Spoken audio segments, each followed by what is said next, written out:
Hey, Fringe listeners, have you seen that the Strengths Whisperer podcast has made some shifts?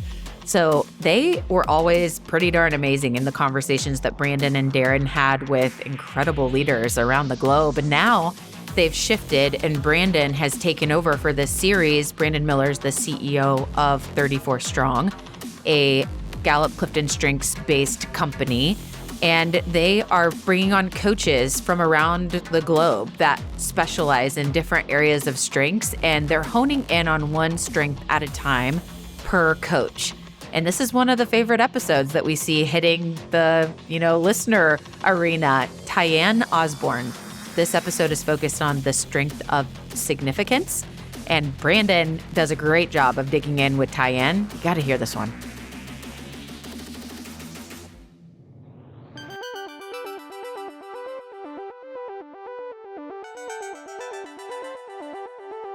I'm Brandon Miller, and you are listening to Coach.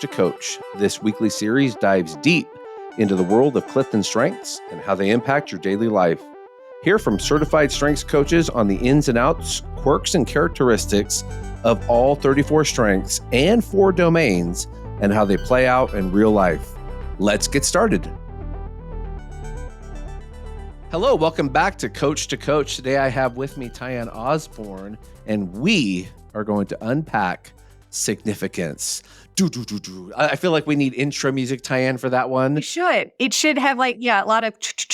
Yeah. Yeah, this strength is one of my all-time favorites to talk about because it is hands down the number one most misunderstood of all 34 strengths. And I like to point out that the founder had it in his top 5. I tell people that too. So, it's got to be good. So if anyone was going to exit out way back in the day, it would have been Dr. Clifton. He kept it in and he embraced it as one of the most important strengths in the world, even though it can be most often misunderstood. I think we can agree as we go through this today, TyAnn, that this strength is powerful. It's super powerful. And this is one of those things, Brandon, that, I like statistics, and we often talk about the most frequently found themes that we see often in people's top 5s, like achiever, like responsibility.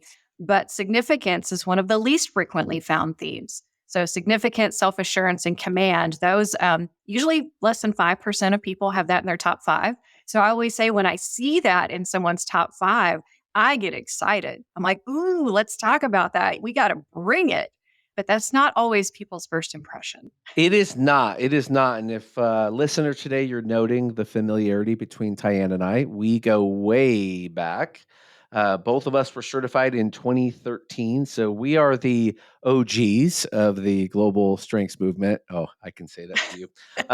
You can find TyAnn at TyAnnOsborn.com. In 12 years, she has been in business, serving all sorts of industries, right? I mean, you've been around the gamut. She is an amazing leadership teacher, one of the foremost experts on Clifton Strengths in the world. She actually, like myself, go way back to Now Discover Your Strengths, where we had this thick book and they only gave us top 5, and it felt so unfulfilling to just have 5, but it was good for them, right? I mean, we had the 5. Didn't you want to know? You're like, wait, where's the rest? Give it to me. I'm like, why don't you give this out? Yeah. So we climbed that hill later. So TyAnn, tell everyone today, they can find you at TyAnnOsborn.com. What are you up to? What are you doing in your line of work? What am I not up to, Brandon? So, kind of this will be a long answer to what you're asking, but I was really thinking about significance and how much it drives what I am up to. And so the thing that I'm up to is, my heart just gets so excited and really lifts when I help other people discover their value and their worth. And I'm a fundamental believer that everyone has inherent worth and value, but a lot of times people forget it along the way, or you're in a workplace that you just don't feel you're valued or that you're seen. And so when I get to work with individuals and leaders and their teams and help them rediscover how amazing they are and how awesome they are together, my heart just sings. And so to have created a company where that's what I do, that's what I focus on, and now expanding that work with and through other people on the team, I mean, that lights me up. I love that. Thank you, Ty. And I want to comment on the piece of that, see their value, because when you talk about significance, and I like to connect significance to doing things of significance, things that have impact, things that have lasting impression, legacy, long-term value. Because if it's worth doing, one, it's worth doing excellently. It's worth doing in a sustainable way, and it's worth enduring to the point that what we put out there will live beyond us. It's going to go beyond what we do. And if you hear TyAnn talking today in how she describes her work, my heart sings when I help people find their value. That connection to work having purpose and meaning, and I think we could both agree, significance really resides in that space. And when it doesn't have it, I imagine you have found throughout your career that can create dissonance, that can actually cause that significance to move in a way that isn't as helpful. I was thinking about when I was a kid and kind of growing up, I was the kid who always asked why. And you've got a whole pile of kids, and I've got a couple as well. And, you always know that one kid who asks the questions why. Well, I think back to that, Brandon, and it's because I had a genuine interest and desire to find out, how does this fit in to the bigger whole? Or why are we doing this? Why is it important?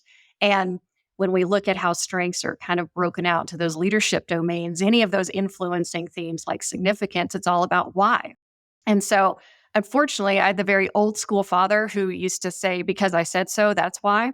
Well, as a parent, I mean, you and I've talked strengths-based parenting a lot before, but it was always really important to me not to give that answer to my kids because I know how frustrating it was for me. And, you get into the workplace and you find that there's things that are coming. And if you ask those same questions, why are we doing this? Why is it important? How is this, helping us move the business forward? And if you don't get satisfying answers to that, it just is incredibly frustrating. And then I found that leads me straight into the disengagement category. Or I'm like, well, if you can't explain why this is important, then I don't know why I should be spending my time on it.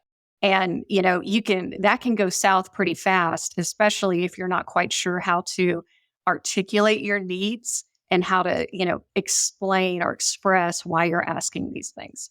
Because we're talking about easily the most misunderstood strength. So, of 34, you and I can go on and on about coaching people who see this in their top 5 or 10, and there's almost an embarrassment. There's there's almost a denial. How in the world did that come up? Why does it say this about me? And I don't think early on Gallup did people a lot of favors there. I think some of the descriptive language might not have been as helpful as it is now. But you're an early adopter, so because you're back in now, discover your strengths 2001 to 2 or 3. It was back in that time. You see significance come up. What were some of your thoughts back then? Yeah. And, you and I work with people all the time, and I always call it strength shame. That most of the people are excited when they get their themes and they want to tell everyone, or they're excited to see their themes on a name tag or their name badge or whatever it is. And that is one that people, almost universally are like, I don't know. And that might be a kind way to put it, like, I'm not ready to accept it yet. And you're right. When you go back into some of the original materials and you read it, you're like, gosh, that makes it sound like I'm not a very nice person, or that it's the me show. And now there might be people who know me who would say, no, that tracks. But I would like to say that it's not the me show. It's more like, I'm awesome and I want you to understand how awesome you are. And then together we're awesomer. And the more people who we can get in this awesome, it's like a virtuous cycle. Like we just lift each other up and up. But it can take a while to get there. And one of my early clients that I was coaching, she's an assistant city manager. And so, important, big role. And she got significance as her number one. And she really was like, please don't tell anybody I have this. And, please don't put it on my name tag. Please don't put me on the team grid. And I was like, oh my gosh, what's going on there? And she said, this is just going to seem like ego. And I worry about that. And I'm like, okay, so, as we do in coaching, we talk people through that and ask what's behind that. But the biggest thing for significance is really helping people kind of reframe.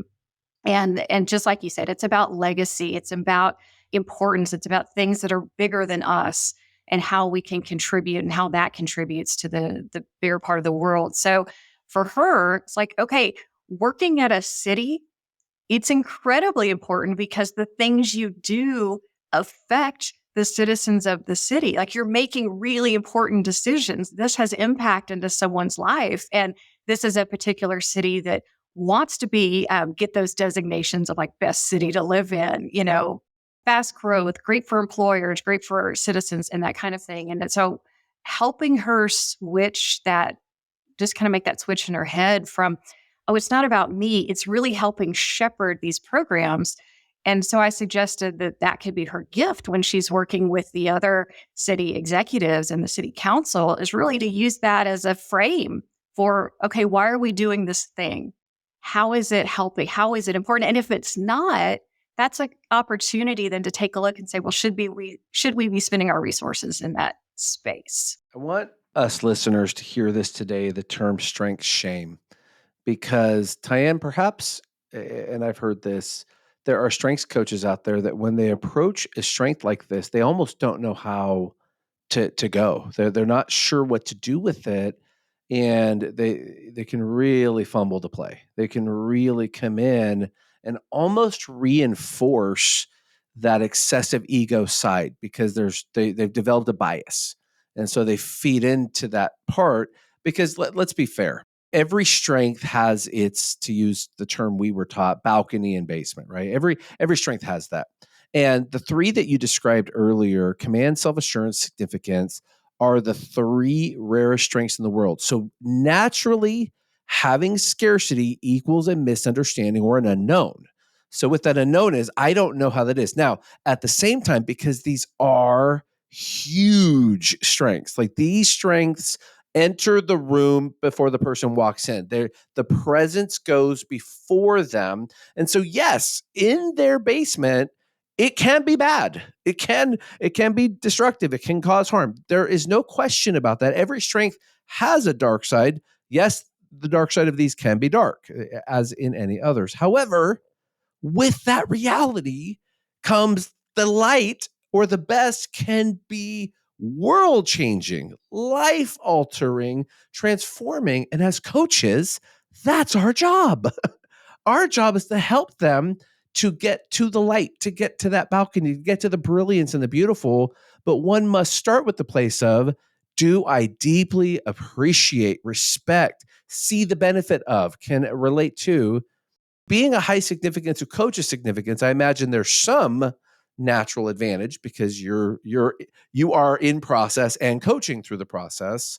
How do we help practitioners come to really appreciate this strength and really overcome some bias with us today? So I think the first thing, Brandon, just what you said, kind of recognizing that, we are humans and we do have bias, and it is a human trait to be attracted to other people like us, or, more attracted to the things that we know and feel easy. So I think one of the biggest gifts for practitioners is to realize you don't have to be the world-class expert in all the themes and everything. The person is the expert in themselves, and we're a guide to help them uncover the best parts of themselves. And so I really think if you go in with the, seek to understand and ask.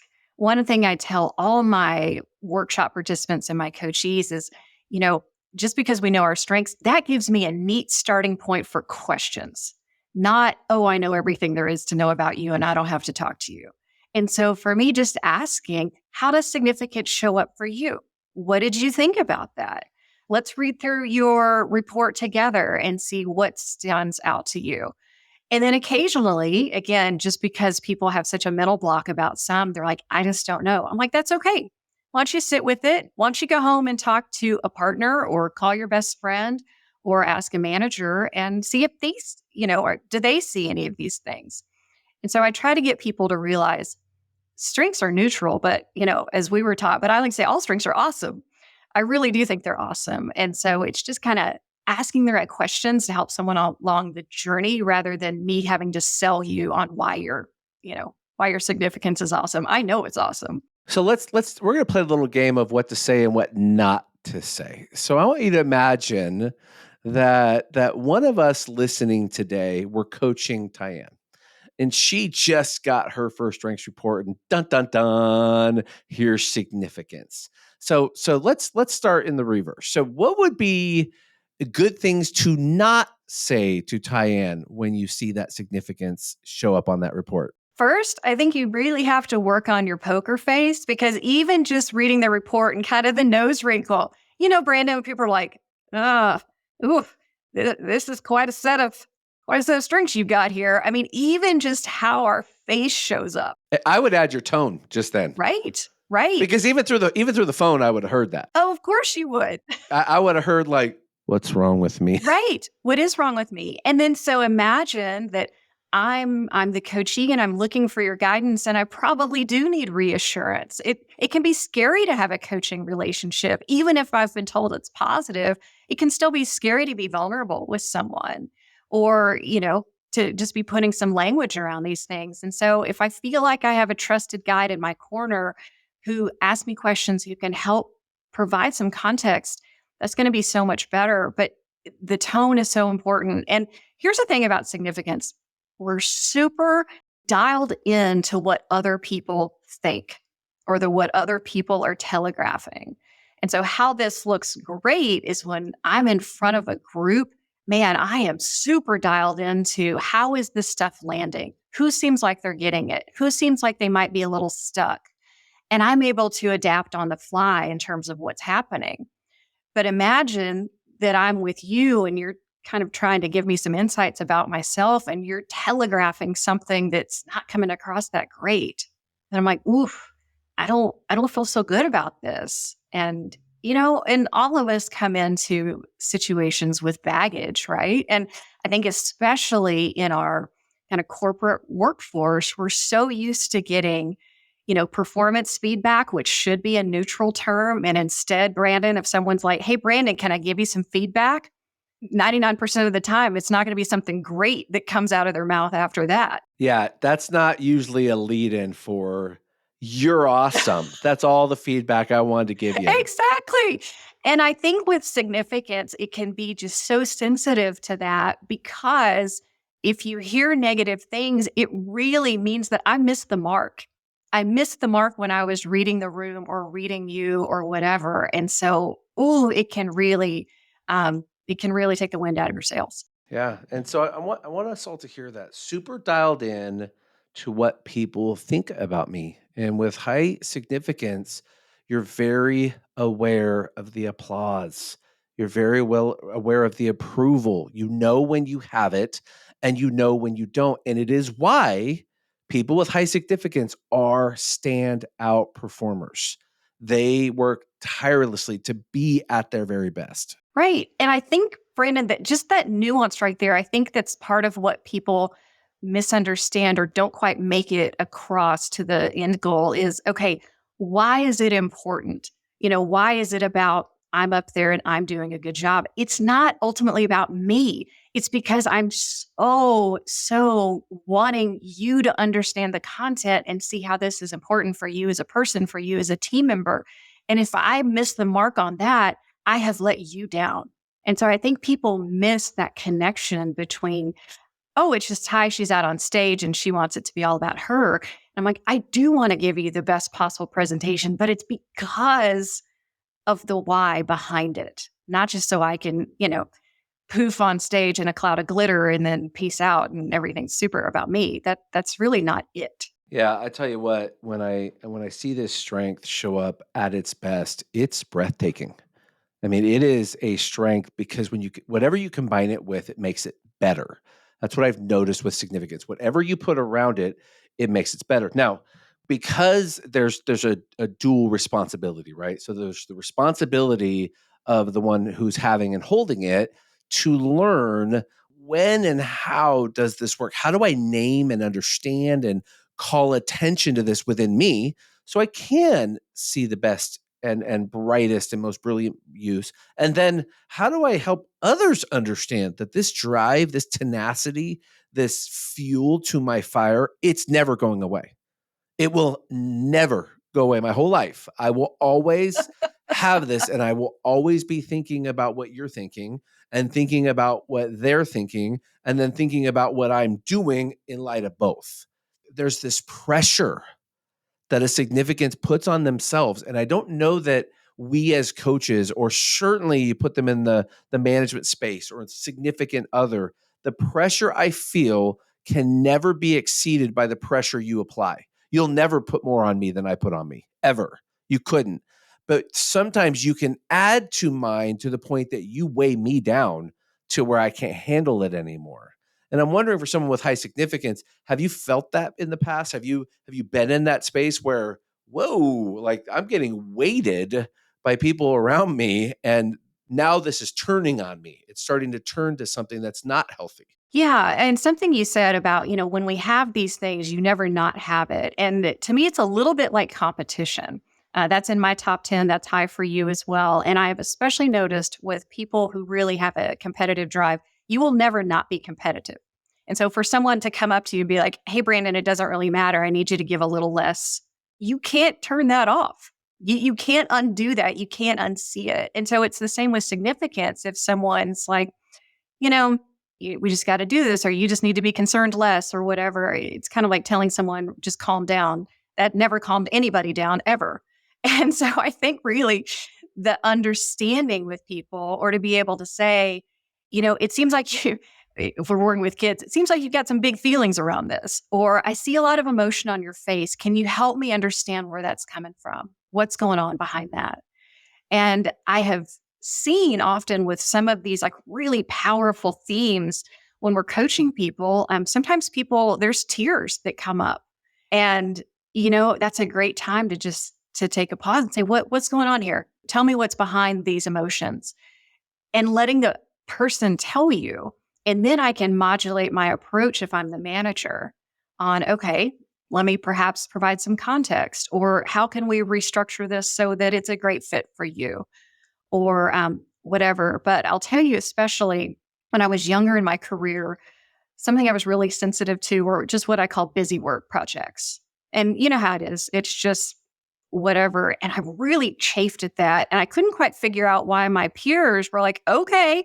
And they would go off and do it. And that I'm the one that seemed to have the problem. And then because I'm high communication, I can't shut up about it. And so that didn't often serve me well when I was younger.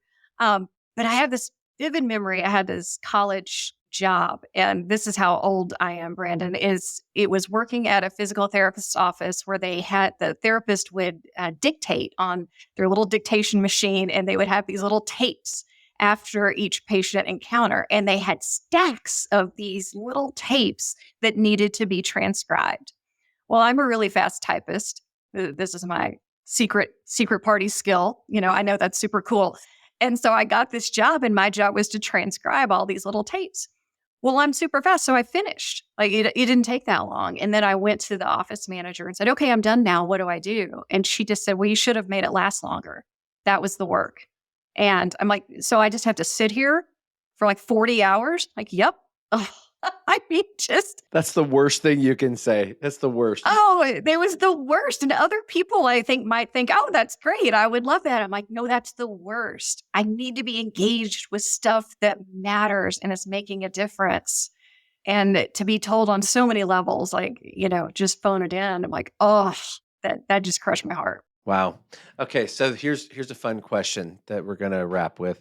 If you were coaching her, okay, so with what you know today, and you're coaching her then, how would you coach her through that? How would you coach her to whatever comes next? Curious, because when we are in the market, and we're whatever sector we're in, we're going to encounter young leaders, emerging leaders, and it's right now such an important part of what we do, because one of the greatest needs of the market right now are succession ready leaders, and every organization we talk to is thinking about succession and future leaders. So we're doing this a lot, and so you and I are going to run into significance, right? So let's take you there. How would you coach her? Knowing what you know now, and thinking just about her significance, how would you coach her? So the first thing I would do for her, and the hiring manager, by the way, would be to look at how can we see this in the broader picture, in the broader context? Why is this important? And I would start there. And I think so many people and so many managers get real hung up on just the bullet points of a job description. And so, if that's the key thing listed, you're like, well, you're doing it. Okay. But it really hasn't been put into context about why are we doing this thing? And then I would ask, okay, well, what are your observations of this thing? What are you seeing? Now that you know where we're going, are there any better ways we could do it? Could you see a way to improve things? How could this make the patient experience any better? And I would really engage in some like thought provoking kinds of questions. And I think kind of bringing her into something bigger than just it's the typing of the tape, you know? Because I mean, young Ty couldn't see anything other than that. That was all that I had exposure to. I had no idea how the office ran or bigger concepts in general, because I was a baby worker, right? I was just getting started. I didn't even know what questions to ask. And so I really just would involve me much more in the why is this important? How do we use this? What do you see as an area for improvement? What do you say? Because I think what you just said was so important. Someone with high significance at a young age is very aware of self and especially how self relates to others. And so that this idea that you would be told, well, you just did it all. You went too fast means that there is an equipping for leaders to realize, whoa, we just hired a high performer. And this is a good thing. This person will run circles. And I have found myself at times having to come to leaders to say, I don't know that you can fully appreciate who you hired because this is such a rare strength.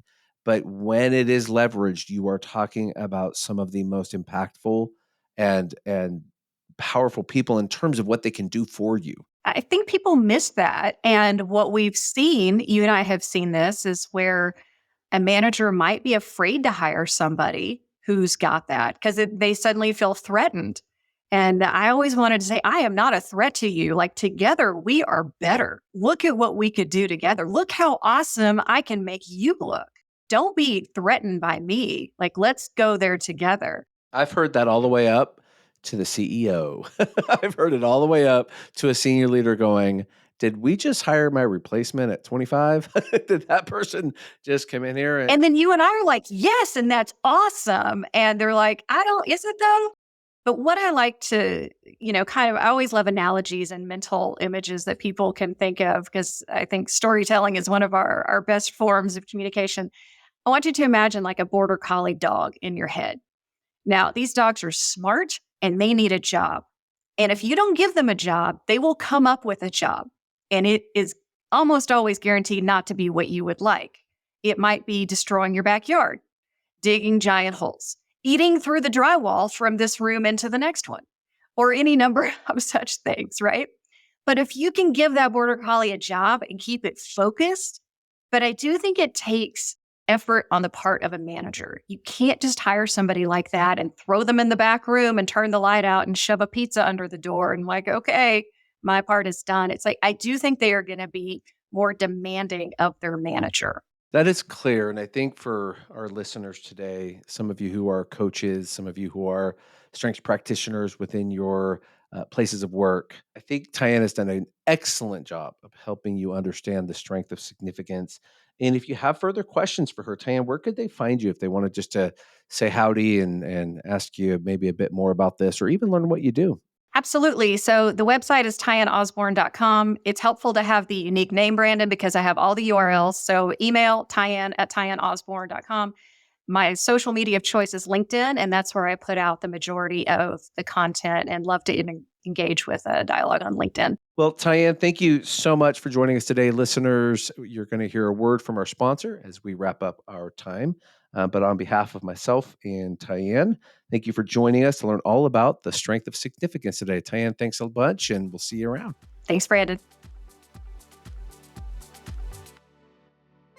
Thank you for tuning in to the Strengths Whisperer Coach to Coach. Please feel free to reach out to Brandon to partner with 34 Strong for collaboration opportunities to serve your employees or clients together. If you are a strengths coach, lead a strengths-based team, or are a fan of strength, we invite you to receive our complimentary resource, How to Be a Good Teammate to Me, Understanding My Contributions and Needs. Email Brandon_Miller at 34strong.com to connect, and he will gladly share this resource that will continue to unlock the power of strength.